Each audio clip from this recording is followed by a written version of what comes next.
Let's explore some must-visit spots in Cologne, Germany. First up, the magnificent Cologne Cathedral, which is one of the largest Gothic wonders in Northern Europe.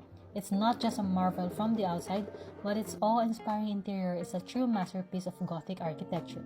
Take a moment to say a prayer and marvel at the towering stained glass windows. Next is the Hohenzollern Bridge, just steps away from the cathedral. It's not just any bridge, but a landmark that's vital to Germany's railways and a crown jewel of Cologne. You'll pass by the thousands of lovelocks alongside roaring trains, which feels like a scene from a movie. Plus, you can catch cool boats cruising by, and it's a vibe you don't want to miss. Next on our list is Rhine Park. We ventured into this green haven, which offers breathtaking views of the Rhine and the city skyline. It's the perfect spot for a leisurely stroll or picnic with family and friends. As our journey comes to a close, Cologne leaves us with hearts full and stories to tell.